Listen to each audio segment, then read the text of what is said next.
We're joined today by Dr. Laila Afrika, who is an expert on holistic medicine, naturopathic medicine, and today's subject is arthritis. Dr. Afrika, welcome. My pleasure, Nice Andy. to see you here. My pleasure. Dr. Afrika, what is arthritis? Maybe we should start with that kind of foundation. Arthritis, whenever you hear the suffix itis, it means inflammation. Arthritis, articulating surfaces, arthritis is usually people associate that with arthritis of the elbow. They call tennis elbow, articulating surface, things that move, that get inflamed, arthritis of the knee, those sort of things. Now, normally when people get arthritis, at least this has been my experience, we take analgesic medicines, aspirin, ibuprofen, acetaminophen, those sorts of drugs that tend to suppress the inflammation. Is this the normal treatment that we understand for arthritis? Yeah, mostly they focus on anti-inflammatories because we're dealing with inflammation. When you hear the word itis, tonsillitis, appendicitis, vaginitis, that's inflammation. So they take anti-inflammatories. Label would be quite What are the side effects of the traditional, or what we have come to believe is the traditional treatment for arthritis? Well, you're looking at anti-inflammatories, and that stops the surface from heating up. When you exercise, the muscle should heat up because it increases the circulation. If you take in an anti-inflammatory, it stops things that should heat up from heating up.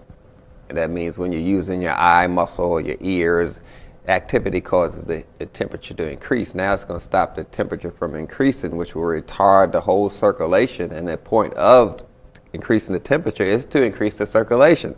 So when you need more circulation to an area, be it the heart, the eyes, the jaw, you won't get it because you're taking synthetic substance, anti-inflammatory, acetaminophen, ibuprofen, so it's decreasing the body's attempt to increase circulation when it needs to increase circulation all over. That can be the reproductive system as well. You're saying this, and yet doctors of allopathic medicine, that is MDs, and probably doctors of osteopathy, that is DOs, continue to prescribe or recommend anti-inflammatory medicines for arthritis. Why are they doing that? That is their training, that's their background. They're not evil people. They're trained differently from naturopaths and homeopaths. And you're going into the field of allopathic medicine, which is known as suppressive therapy. Whatever the symptom is, they try to suppress it. They don't get rid of what causes the symptom. They only suppress the symptom. And that's called allopathic medicine, based on using poisons to cause the body to have a reaction which suppresses the symptom. And naturopathic medicine, coming from the word nature, and pathy meaning disease, this is natural things to prevent disease, which would probably be more herbal, non-invasive, massage, acupuncture, things that don't hurt the body. Homeopathic medicine uses the same things that basically allopathic medicine uses, except they use less. There's not too much difference between homeopathic and allopathic. Allopathic is more, homeopathic is less, and they also use a lot of herbs. But they use a lot of herbs in allopathic medicine as well. 50% of the things in the pharmacopoeia, that's the drug book, have herbal bases in them. With the opportunity to do it. So we give it natural supplements and herbs that nourish the tissue so it can make the decision how to handle this disease. Now, arthritis, to me, or at least it seems like it's an old person's disease. That is, their joints have finally worn out. They're starting to become inflamed. Is there anything that anyone can do to prevent arthritis from occurring? Arthritis, there are two types. There's articular rheumatism and there's muscular rheumatism. Those are the old terms of what we're talking about. Articular rheumatism is arthritis. Muscular rheumatism is MS, multiple sclerosis, things that are Graves' disease, Lou Gehrig's disease, things that deal with the muscle.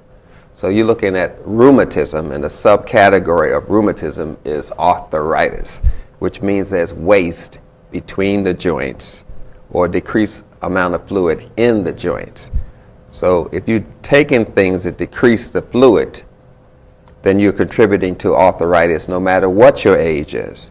And things that pull fluid out of the joint are preservatives such as salt, sugar, bleach white flour, raisins.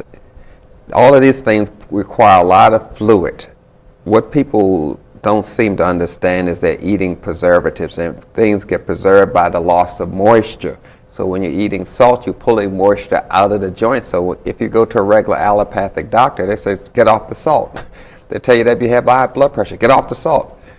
So that you should think, oh, why should I wait till I get sick to get off the salt? Maybe I should get off the salt now. And that's what I'm trying to say. You can do more preventive things. So the salt and the sugar and the bleach white flour pull the moisture out of the tissue, out of the articulating bone structure itself. And that's sometimes hard to understand. The thing is that if you eat a raisin, before the body can digest it, it has to turn it back into a grape. It has to put the water back into the raisin, which we call rehydrating in medicine.